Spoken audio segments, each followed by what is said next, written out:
of the video as it was taken by my phone. I did not expect to capture such a gem. I would guess that the length of the show and the lack of class drove many women away, as about a quarter of them had left by the halfway point. My friend and I were determined to stay until the bitter end and see what happened. As expected, while the male patrons were driven away during the show, as it neared the end, they began to trickle in. They sat at the bar ignoring the gyrating dancers and leering at the women in the audience. After the conclusion of the dancing, the men that had made their way in immediately made their way around the room, talking to the women and offering to buy drinks. One man that pulled into the parking lot asked as we were leaving, asked my friend with me, who happened to be a man, if there were any good-looking, horny women inside, or if he shouldn't bother. As men stayed away during the show, it was quite clear what they were trolling for after the show was done. While the after show had only gathered about 10 men, I was thankful to have brought a male friend and to have found a parking place near the street, under a light, in view of the front door. It should be noted that the Mint would have neither ample parking for the number of patrons nor enough lighting for some degree of security. Unless the surrounding businesses were willing to allow Mint patrons to use their parking lots, the patrons would have no choice but to utilize the neighborhood behind. This creates problems for the neighbors, not only from a disturbance view, but also regarding the liability in the event should anything happen on their property. As well, based on the noise level last night, I would venture to guess there would be plenty of complaints about noise. Sky and Chris would have to put a fair bit of work into making the venue more soundproof, large crowd, volume appropriate, and outdoor safe. In conclusion, the new owners of the Mint have been less than forthcoming with the truth in regarding their plans for the venue. They have also been openly rude and slanderous of the neighbors, making it abundantly clear they do not care about the neighbors that would be affected. This lack of respect can only lead one to believe that the promises made to provide parking, soundproofing, and security are simply lip service and would never come to fruition. There is proof that Sky and Chris have been involved with clubs with previous criminal activity, as well as having a few scrapes with the law themselves. This would lend to the notion that there would be little or no care taken to prevent criminal activity in the new venue, and would be an open invitation for that to seep into the neighborhood. While I am not sure we can stop the transfer of the liquor license in lieu of everything, I think it is in the best interest of the neighbors to band together and do all we can to keep this out of our neighborhood, away from our children and our homes. Thank you. So there are two issues, and we'll close it down.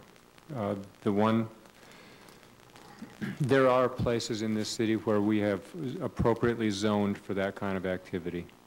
And if this city is going to just turn their back on their own ordinance and allow this to go in pending a complaint, then I think that's irresponsible of us. Based on those descriptions, that activity clearly falls within the description of a restricted adult use group. It doesn't belong next to Doolan Junior High School. Failing that, though, based on the personal characteristics that have been amply demonstrated here and the disingenuous presentation of this and the way it evolved to where we are today, I'm going to make a motion that we move this to the State Liquor Board with a recommendation of denial.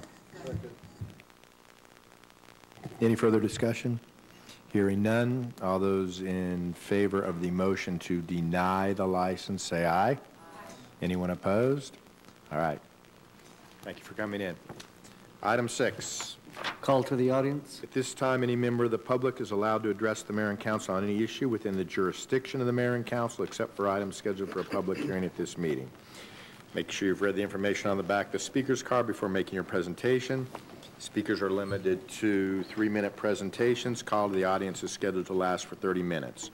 Pursuant to the Arizona Open Meeting Law, individual council members may ask the city manager to review a matter, ask the matter be placed on a future agenda, or respond to criticism made by speakers.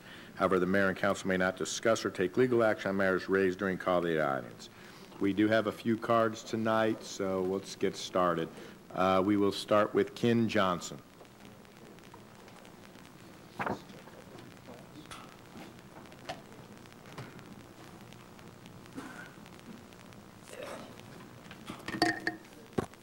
Okay, thank you, Mayor, council members, and staff. My name is Ken Johnson. I've been coming here quite a while. I want to talk about the American Legion. I am now second vice commander of Post 7, and we got some things going on, and we got on the 4th of July, we're gonna have a big doings out there at the post. We're gonna have hot dogs, hamburgers, and then they'll go another place at some school and do a poker run, and then they'll come back, do some more hot dogs and hamburgers. So, we'll have some flyers out, so I want everybody to be on the watch out for them flyers. And also, we got the Legion Rider meeting coming up on the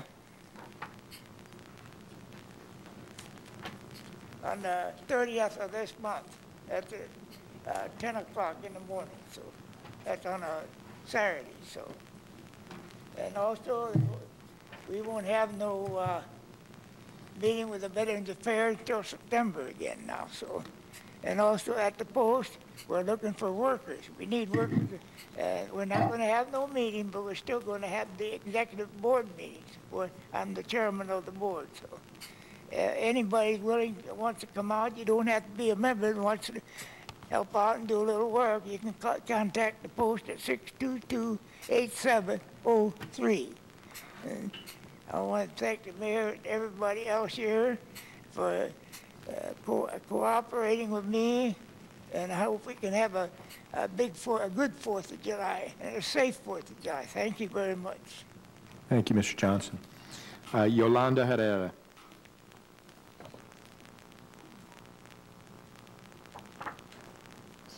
Good evening, Mayor and Council and staff, members of the audience. My name is Yolanda Herrera, P.O. Box 12034, Tucson, Arizona 85732. I'm here before you and as a request to each of the members and staff and members of the audience to join us in a tip line. I have to put my cheaters on, sorry. A tip line.